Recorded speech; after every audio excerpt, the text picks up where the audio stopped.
Hello everyone. आज के session में मैं आपके साथ स्टेप अप चॉपर डिस्कस करूंगा। इससे पहले वाले सेशन में हमने स्टेप डाउन चॉपर का काफ़ी डिटेल डिस्कशन किया था और काफ़ी चीज़ें उसमें उससे रिलेटेड मैंने बताई थी। तो आज के सेशन में हम स्टेप अप चॉपर डिस्कस करेंगे। स्टेप अप चॉपर को ही बूस्ट कन्वर्टर भी कहा जाता है। जैसे हमने देखा था कि स्टेप डाउन चॉपर में एवरेज आउटपुट वोल्टेज हमारे सोर्स वोल्टेज से या इनपुट सप्लाइड वोल्टेज से कम थी, इसी वजह से उसको स्टेप डाउन चॉपर कहते थे।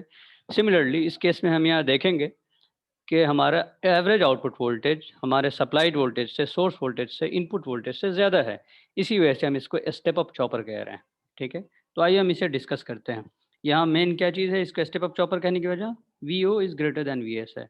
ठीक है, इसी वजह से इसको बूस्ट कन्वर्टर भी कहा जाता है, क्योंकि वोल्टेज को बूस्ट अप कर दे रहा है ये। आइए सबसे पहले हम इसका सर्किट डायग्राम देखते हैं। ये वोल्टेज सोर्स लगा दिया हमने, डीसी वोल्टेज सोर्स। इसके सीरीज में एक इंडक्टेंस है, शंट में स्विच है, यही स्विच है जिसे चॉपर कहते हैं, और ये एक डायोड है और एक लोड लगा होगा। ठीक है, ये सर्किट कंप्लीट है आपका स्टेप अप चॉपर के तौर पे। लेकिन हमने आपको पिछले सेशन में भी जब मैं स्टेप डाउन चॉपर पढ़ा रहा था तब मैंने वहाँ पर फिल्टर लगा कर दिखाया था। लोड के क्रॉस हम क्या एक कैपेसिटर लगा देंगे ताकि हमारा जो आउटपुट वोल्टेज है वो हम कांस्टेंट पा सकें। ठीक है, कांस्टेंट करने के लिए हमने एवरेज आउटपुट वोल्टेज को एक कैपेसिटर लगा दिया है उसके क्रॉस। ठीक है, अदरवाइज अगर आप ये कैपेसिटर हटा देंगे तब भी ये इसका ऑपरेशन स्टेप अप ऑपरेशन ही होगा। लेकिन प्रैक्टिकली हमेशा फिल्टर इस्तेमाल किया जाता है ताकि आपका एवरेज आउटपुट वोल्टेज कांस्टेंट मिल सके हमें।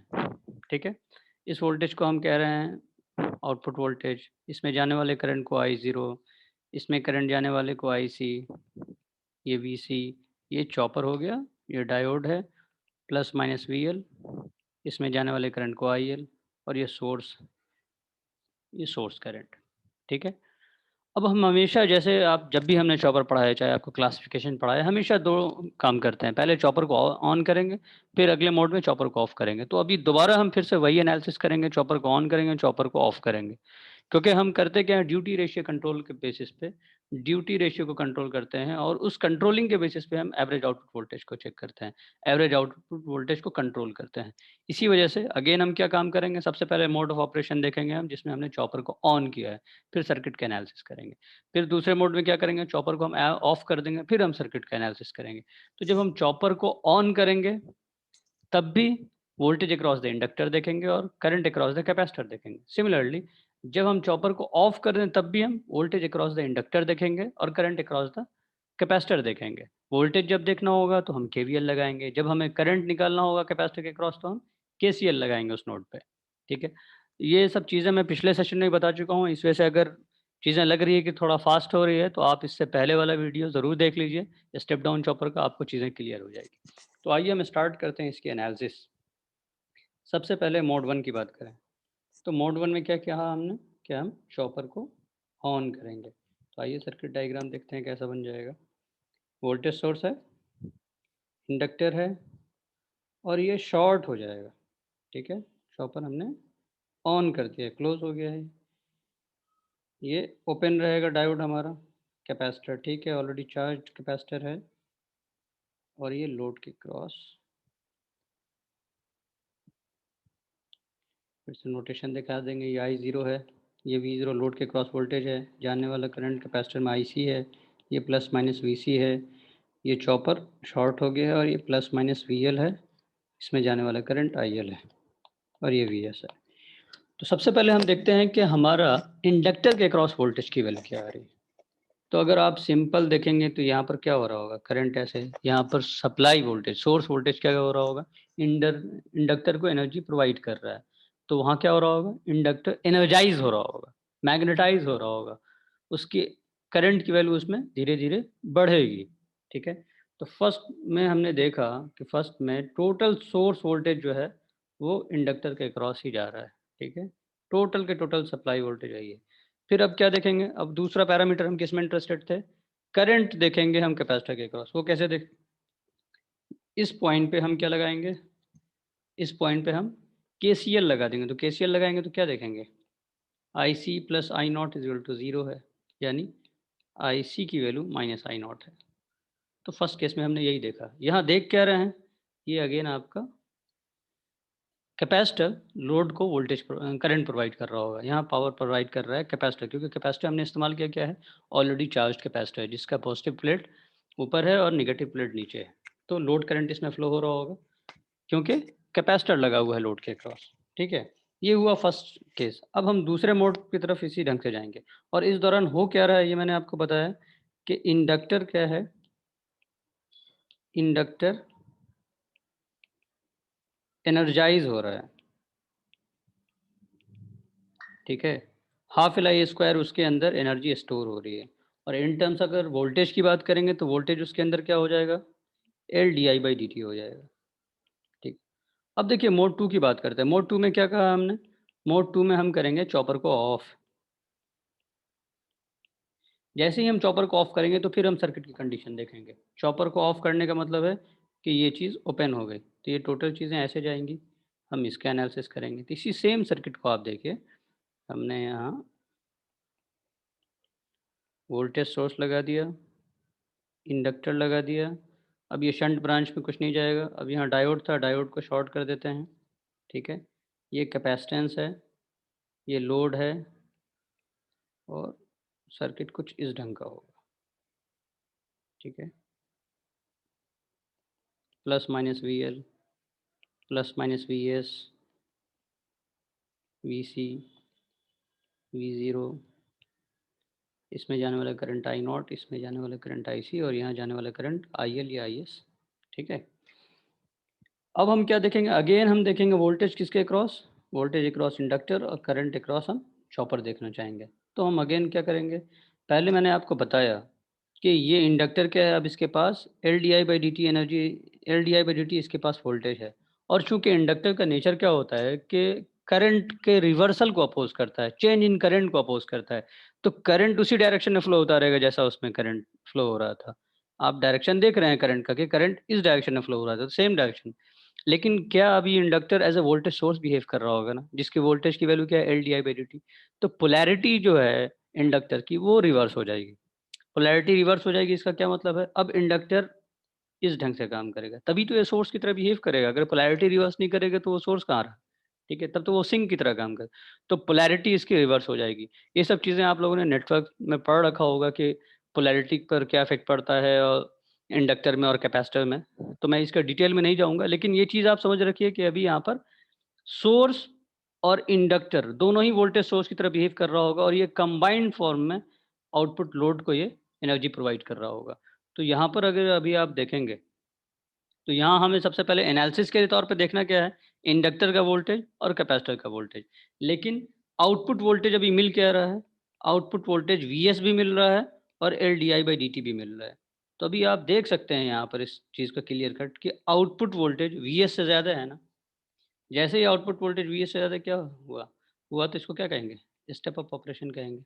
ठीक है, जब मैं आपको इक्वेशन निकाल कर दिखाऊंगा इसका रिलेशन, तब भी आप वहाँ पर के की वैल्यू डालकर देख सकते हैं, तो वहाँ स्टेप अप ऑपरेशन हो रहा होगा। यहाँ पर सोर्स वोल्टेज साथ ही साथ इंडक्टर के अंदर का वोल्टेज दोनों कंबाइंड फॉर्म में अब लोड को एनर्जी प्रोवाइड करेगा। इसी वजह से लोड की आउटपुट वोल्टेज क्या होगा, सोर्स से ज़्यादा बढ़ जाएगा। ठीक है, इसी वजह से इसको स्टेप अप ऑपरेशन कहते हैं। अब आइए हम जो देख रहे थे अब हम देखेंगे क्या, minus V S plus V L plus V zero equal to zero. हम इंटरेस्टेड किस में हैं अगेन, हम इंडक्टर के क्रॉस वोल्टेज निकालने में इंटरेस्टेड हैं, क्योंकि उसी के एनालिसिस से हम एवरेज आउटपुट वोल्टेज निकालेंगे, उसी के एनालिसिस से हम रिपल करंट निकालते हैं।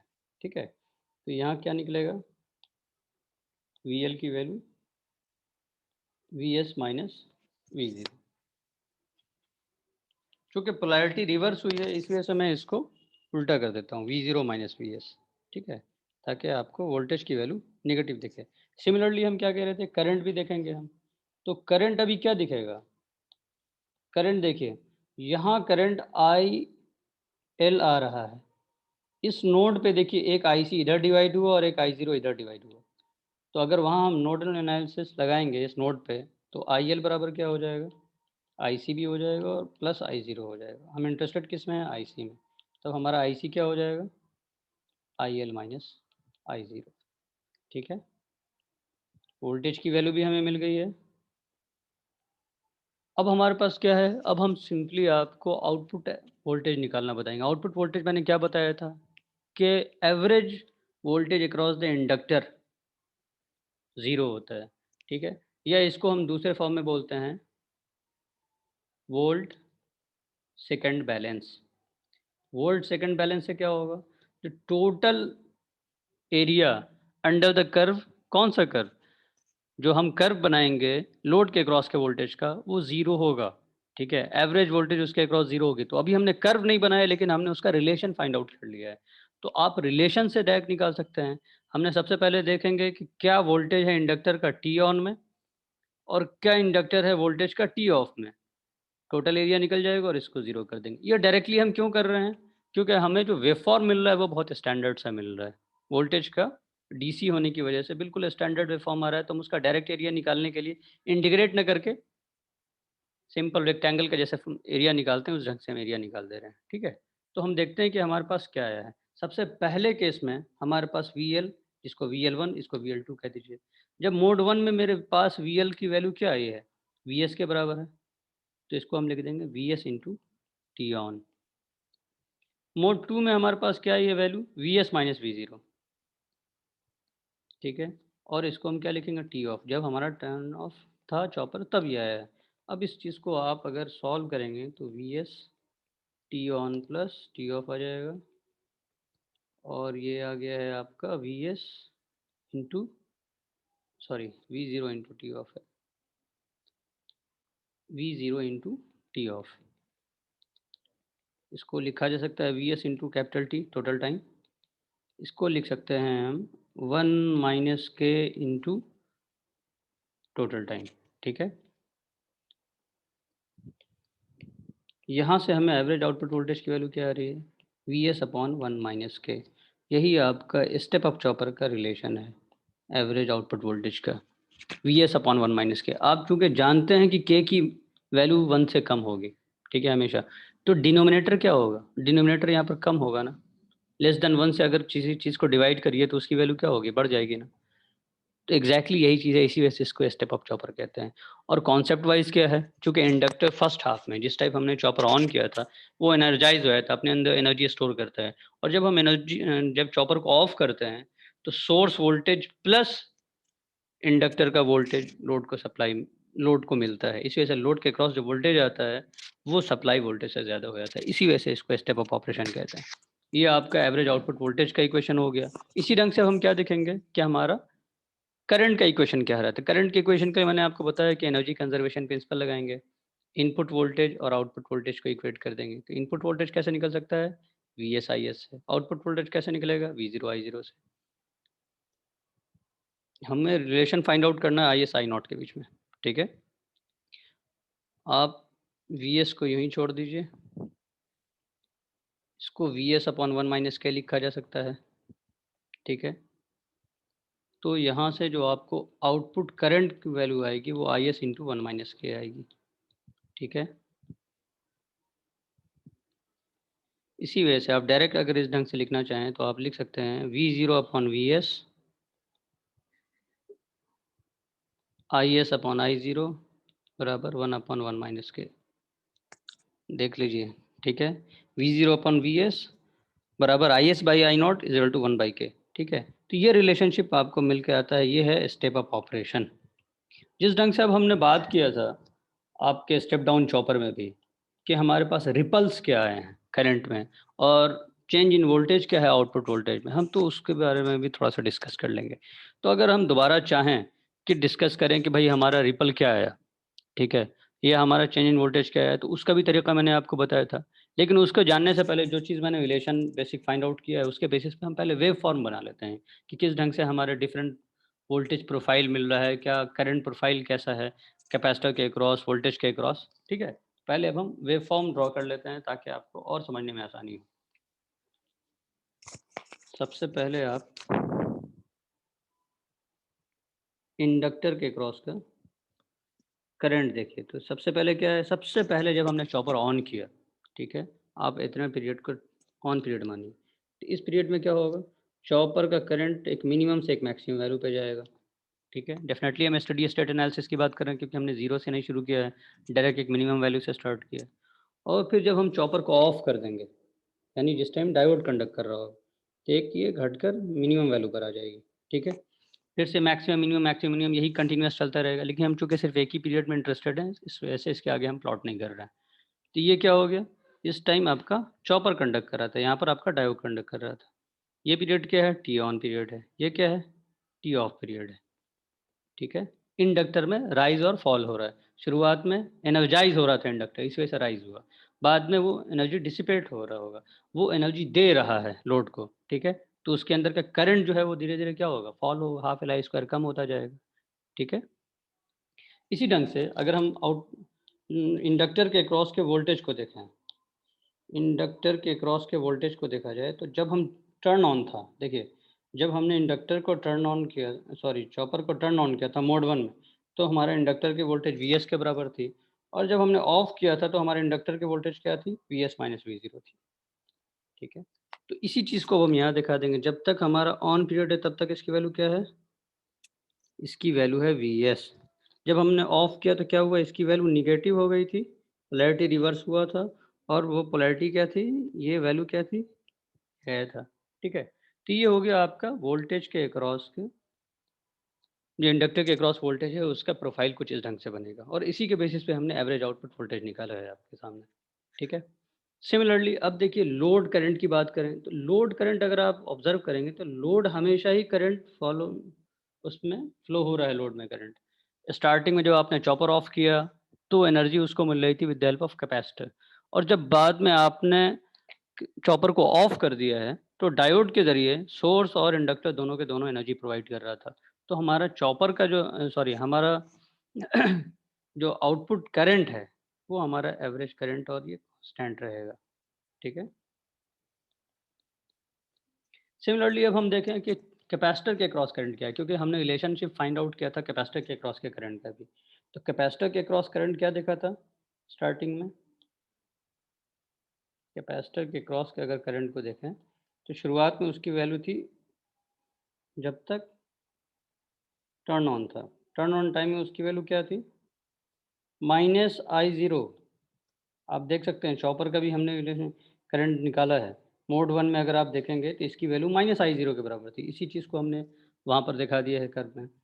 और जब हम चॉपर को ऑफ करेंगे यानी मोड 2 में, तब हमारे पास चॉपर की क्या करंट की वैल्यू आ रही है, I L minus I zero. आप आई ज़ीरो कांस्टेंट देख रहे हैं, फिक्स डीसी वैल्यू है, और आई एल क्या है, धीरे धीरे डिमिनिश हो रहा है, धीरे धीरे करंट कम हो रहा है, क्योंकि इंडक्टर अपनी एनर्जी डिसिपेट कर रहा है। तो इसी चीज़ को हम यहाँ इसमें रिफ्लेक्ट करने की कोशिश करेंगे। जब चॉपर हमारा ऑफ है तब क्या होगा, कुछ इस ढंग से आएगा, ठीक है। क्योंकि यही सेम डीसी शिफ्ट के साथ आप ऊपर दिखा सकते हैं, इसी चीज़ को हमने यहाँ नीचे दिखा दिया है, ठीक है। तो ये आपका कैपेसिटर के अक्रॉस का करंट हो गया। सिमिलरली अब हम कैपेसिटर के अक्रॉस के वोल्टेज की भी बात कर लेते हैं, क्योंकि जो कैपेसिटर के अक्रॉस वोल्टेज है वही इवेंचुअली हमें मिल के आ रहा है, वही लोड के अक्रॉस वोल्टेज है, क्योंकि उसके पैरेलल में कनेक्टेड है वो, ठीक है। और यहीं से हम देखेंगे कि डेल्टा वीसी क्या है, ठीक है। जिस ढंग से हम आपको यहाँ इंडक्टर का करंट दिखाया है, और इसी करंट से हम आपको बताते हैं कि मिनिमम और मैक्सिमम करंट के बीच के डिफरेंस को हम रिपल कह देते हैं, रिपल करंट। कल भी मैंने आपको बताया था स्टेप डाउन चॉपर में, आई मैक्स माइनस आई मिन को रिपल कहते हैं, और इस रिपल को हम मिनिमाइज करने में इंटरेस्टेड रहते हैं। हम इसका रिलेशन भी देखेंगे कि रिपल करंट की वैल्यू क्या आ रही है, ठीक है। सिमिलरली हम यहाँ पर अब करेंगे क्या, वोल्टेज वेवफॉर्म प्लॉट कर देते हैं कैपेसिटर के क्रॉस का। कैपेसिटर के क्रॉस का वोल्टेज वेवफॉर्म पैराबोलिक आएगा, ठीक है।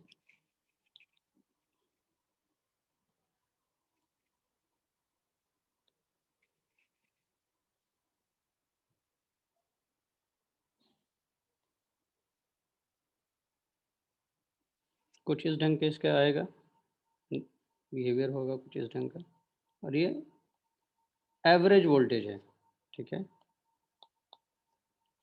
ये एवरेज वोल्टेज है जो आपने निकाला V S upon one one इसके, इसके ऊपर क्या है, ये फ्लक्चुएशंस हैं, तो यही वैल्यू को क्या कहेंगे हम, delta V zero delta V C, जो चेंज इन आउटपुट वोल्टेज है, ठीक है। इसी चीज़ के लिए हम क्या लगाते हैं, कैपेसिटेंस, ताकि इसकी वैल्यू को कम कर सकें। तो कल के सेशन में भी आपको स्टेप डाउन चॉपर में मैंने आपको रिलेशन फाइंड आउट करके दिखाया था, फिर बताया था कि कैसे फ्रीक्वेंसी की वैल्यू बढ़ाने से घटती है, और कैपेसिटेंस की वैल्यू को बढ़ाने पर भी ये चेंज इन वोल्टेज घटता है, फ्लक्चुएशंस नहीं होता है, कांस्टेंट डीसी आउटपुट हमको मिलने में हेल्प करता है। उसी ढंग से रिपल का भी देखेंगे। तो सबसे पहले हम देखते हैं कि रिपल करंट का आपका रिलेशन क्या है। मैं सिर्फ रिपल करंट का रिलेशन फाइंड आउट करके दिखाऊंगा आपको कि किस ढंग से निकाला जाता है, और मैं जो चेंज इन आउटपुट वोल्टेज है उसका मैं डायरेक्ट एक्सप्रेशन लिख दूंगा। देखिए, सबसे पहले हम करंट के एक्सप्रेशन पे फोकस करते हैं। करंट का हमें डेल्टा आई एल निकालना, I max minus I minimum, हम इसमें इंटरेस्टेड हैं। तो सिर्फ टर्न ऑन पीरियड में अगर हम ऑब्जर्व करें तो ये चीज़ निकाला जा सकता है। वोल्टेज अक्रॉस द इंडक्टर देखिए, ठीक है।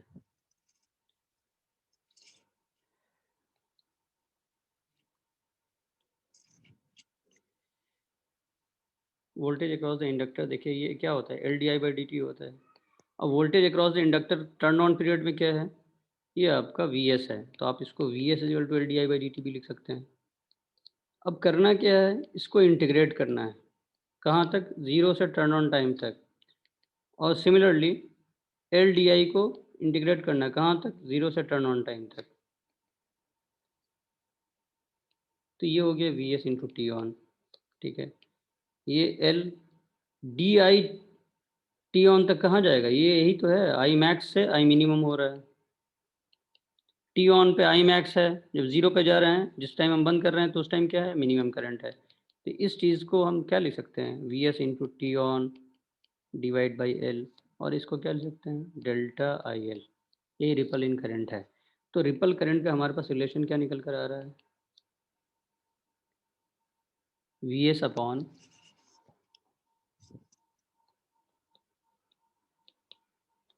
ठीक है,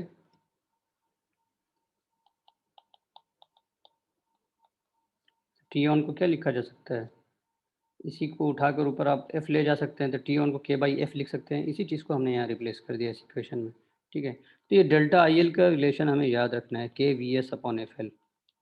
आप इस रिलेशनशिप पर अगर ध्यान देंगे तो आप देख सकते हैं, अगेन जैसा मैंने आपको स्टेप डाउन चॉपर में बताया था, अगेन यहाँ पर इंडक्टर के साइज को बढ़ाएंगे, इंडक्टर की वैल्यू को बढ़ाएंगे तो क्या होगा, ripple in the current reduce होगा। फ्रीक्वेंसी को बढ़ाएंगे तो क्या होगा, ripple in the current reduce होगा। लेकिन अगेन वही बात है कि इंडक्टर की वैल्यू को एक सर्टेन लेवल से ज़्यादा नहीं बढ़ाया जा सकता है, क्योंकि इंडक्टर क्या है, बल्कि एलिमेंट है हमारा। तो हम फ्रीक्वेंसी को बढ़ाएंगे। इस फ्रीक्वेंसी के बढ़ाने की वजह से क्या है, हम पावर मॉसफेट का इस्तेमाल करते हैं, क्योंकि काफ़ी फास्ट स्विच होता है, वो हाई फ्रीक्वेंसी ऑपरेशन होता है उसका, ठीक है। सिमिलरली अब हम देखते हैं कि हमारे पास एवरेज आउटपुट वोल्टेज का क्या एक्सप्रेशन है। तो एवरेज आउटपुट वोल्टेज जो है आपका, सॉरी, चेंज इन वोल्टेज की बात कर रहा हूँ मैं। तो चेंज इन वोल्टेज का एक्सप्रेशन है आपके पास K I naught upon F C. Similar equation है रफली, ठीक है। यहाँ अगर आप इस इक्वेशन पर ध्यान देंगे तो अगर आप कैपेसिटेंस की वैल्यू को बढ़ाएंगे तो क्या होगा, ये जो चेंज आ रहा है वोल्टेज में वो चेंज नहीं आएगा। फ्रीक्वेंसी की वैल्यू को बढ़ाएंगे तो ये जो चेंज है उस चेंज में अगेन गिरावट आई। तो अगेन यहाँ लिमिटेशन है। तो इसी वजह से हम हाई फ्रीक्वेंसी ऑपरेशन करते हैं। कंप्लीट चॉपर की कहानी है ये। चाहे आप स्टेप अप चॉपर की बात करें या स्टेप डाउन चॉपर की बात करें, कैपेसिटेंस की वैल्यू को जितना बढ़ा सकते हैं वो बढ़ाते हैं, वो भी रिपल कम करता है। इंडक्टर की वैल्यू को बढ़ाते हैं, वो भी रिपल कम करता है। और फ्रीक्वेंसी हम काफ़ी ज़्यादा रखते हैं ताकि हम जो रिपल्स हैं हमारे, उस चीज़ को हम मिनिमाइज कर सकें। तो यही था हमारा complete analysis step up chopper के बारे में। यहाँ क्रिटिकल इंडक्टेंस भी आता है, क्रिटिकल कैपेसिटेंस भी आता है। ये चीज़ मैंने इंटेंशनली आपके स्टेप डाउन चॉपर में छोड़ दिया है, ठीक है। तो इस चीज़ को मैं यहाँ पर भी डिस्कस नहीं करूँगा। लेकिन अगर आप जानना चाह रहे हैं तो क्रिटिकल इंडक्टेंस या क्रिटिकल कैपेसिटेंस कैसे निकाला जाता है, तो हमेशा आई ज़ीरो को आप delta I L by two के इक्वेट कर दीजिए, और यहाँ से जो आपको इंडक्टेंस की वैल्यू निकल कर आएगी उसको कहते हैं क्रिटिकल इंडक्टेंस, ठीक है। सिमिलरली जब आप आउटपुट वोल्टेज को delta V C by two कर देंगे, तब यहाँ से जो कैपेसिटेंस की वैल्यू निकल कर आती है उसको क्रिटिकल कैपेसिटेंस कहा जाता है। क्रिटिकल इंडक्टेंस या क्रिटिकल कैपेसिटेंस होता क्या है, ये वो क्रिटिकल वैल्यूज़ है इंडक्टेंस या कैपेसिटेंस की जहाँ पर उसका वेव फॉर्म जस्ट डिसकंटिन्यूअस हो जाता है। क्योंकि अब तक मैंने जितना भी आपको बताया है, चाहे स्टेप डाउन चॉपर हो या स्टेप अप चॉपर हो, सब कंटिन्यूअस ऑपरेशन की बात की है, डिसकंटिन्यूअस ऑपरेशन की बात नहीं की है मैंने। इसी वजह से मैं इसकी डिटेल में नहीं जा रहा हूँ। लेकिन अगर आप फिर भी इंटरेस्टेड हैं तो आप इस चीज़ को वैल्यू रखेंगे, तो जो इंडक्टेंस की वैल्यू आएगी उसको क्रिटिकल इंडक्टेंस कहते हैं, और जिस ढंग से कैपेसिटेंस की वैल्यू आएगी उसको क्रिटिकल कैपेसिटेंस कहते हैं, ठीक है। अगर आपको इसमें समझने में अब भी कोई परेशानी है तो आप ज़रूर मुझसे पूछिएगा। Thank you very much.